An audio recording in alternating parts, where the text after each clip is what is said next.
I've got one more rotation left before the life of med school ends and the life of working as a doctor begins. So thought I'd just share some of my thoughts on the transition between med student to doctor, some of the pros and cons and the things that I'm feeling as I um, go through this transition period.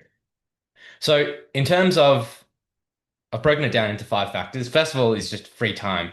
I think the best part of being a med student is that there's not really any responsibilities, so you have lots of free time. And thinking about anyone in uni, they're probably at uni like 2 to 4 days a week, and then each day is only like 4 hours, and you have a lot of flexibility over your time. So even if someone says like, all right, you've got these exams at the end of the year, you choose how long you want to study for them what time of day you study for them. It's not like you have to study 9 to 5. If something spontaneously comes up and you want to go out with your friends and then study the next day, you can just play that card.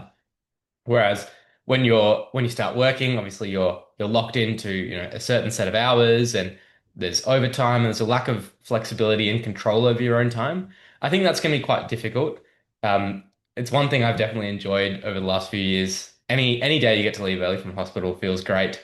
And just having the time to, spontaneously organize things with friends or pursue like hobbies, passions in your free time. Do some reading, do some play soccer with your friends at the club. So, I think one of the best things about uni is that's the time where you have control over your time and you have so much free time to learn new things and grow. Um, so that's one thing I'm finding difficult. Second is the meaning. So as I mentioned, like as a med student, you don't have that many responsibilities, which means like sometimes placement can feel a bit pointless. Like you can feel like a fly on the wall, not really having any jobs. You're just there. Sometimes it feels like you're a nuisance to everyone. Yes, there are by all means some doctors who will take you under their wing, teach you lots, and it's a great learning experience. But there are also some who just act like you don't exist. Whereas once you're part of the team, even if your jobs are, seemingly banal or things that you don't like, every job that you do carries meaning. You're having a direct contribution to people's lives and their experiences in the hospital.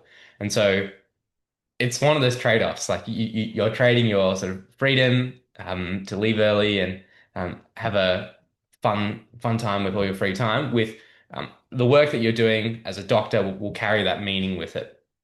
And so that's one thing, I guess, that makes the trade-off worthwhile.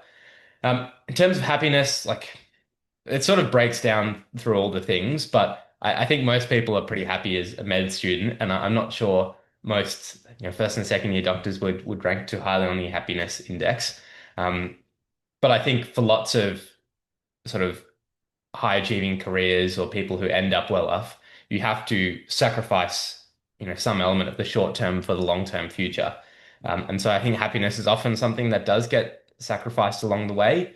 Still, obviously, I'll be trying the best I can to optimize it with exercise, times with friends and family, doing my hobbies.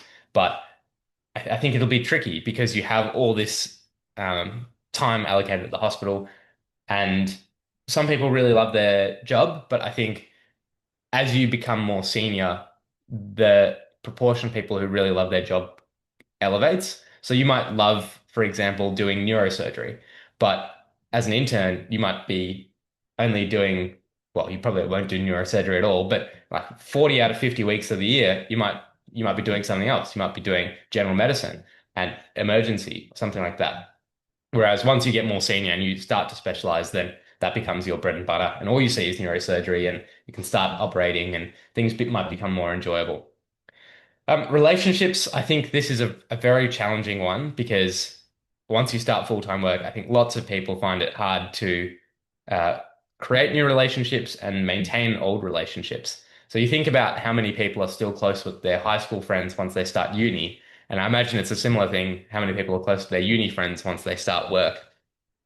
Not to mention, obviously, everyone's got um, uh, so many different groups of relationships that they're juggling. It's not necessarily one. You have friends, you have family, you have romantic relationships, and finding time for all those things when you have this fixed, rigid schedule and often ambitions to do further research or study on top of your work hours.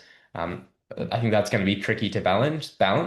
And one thing I've really valued this year is just the amount of time I've been able to have with my relationships, with soccer, with friends, or dinners with family, and all that time. I think you probably take it for granted. I probably did take it for granted when you have it. But I think that's always going to be the case, unfortunately. But yeah, it can't last forever.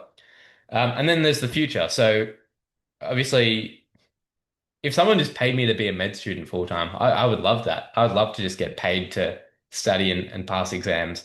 So if the salaries were swapped, then that might be pretty tempting. But then you also have to think like, do I really want to be doing like this med student studying like forever, or in the future, is this next step like a necessary sacrifice for me to then pursue something more complex and meaningful, and then later on like improve the control over my time, happiness that I have, quality of relationships, etc.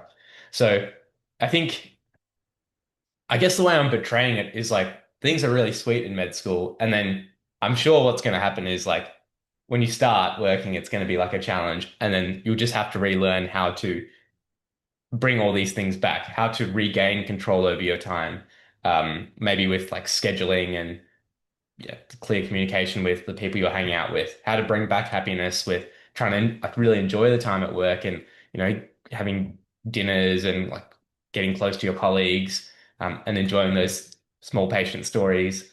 I always like think, when you go to like your GP, for example, like they could be so much faster if they just like said, all right, this is your issue, like take this medicine. But they like at least my GP, like you have a chat, for 5 or 10 minutes. And yes, like that contributes to everyone else's waiting times. But I'm sure like that little chat is probably like their highlight of it. And that's the thing that they use for their happiness and longevity. So yes, I think short term, all these things will take a hit besides the meaning and future.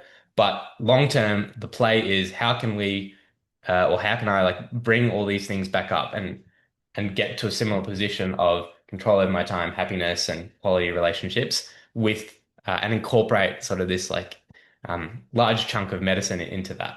I really enjoy the medicine side of things. Don't get me wrong. I think um, it's very interesting and it's complex, it's challenging, and I think it suits my personality for sure. So I'm very happy that I'm sort of in this space. But obviously, this will be a challenging time for myself and everyone else who's graduating. And I'm sure, like, if you ask someone, like, oh, how do you feel to start? I'm not sure everyone is super keen to get up and get ready because med school is a great time as well. Um, so it's sort of like year 12 is a bit rough, med school is great, and I'm sure the internship will be a bit rough to start with, but we'll all adapt with time. Please let me know if there's any questions you have for any topics you'd like me to cover further, but I'm hoping this is a good insight into how I'm feeling basically 7 weeks out from graduation. And I'll make some more future videos on topics like this in the future. So stay tuned for more.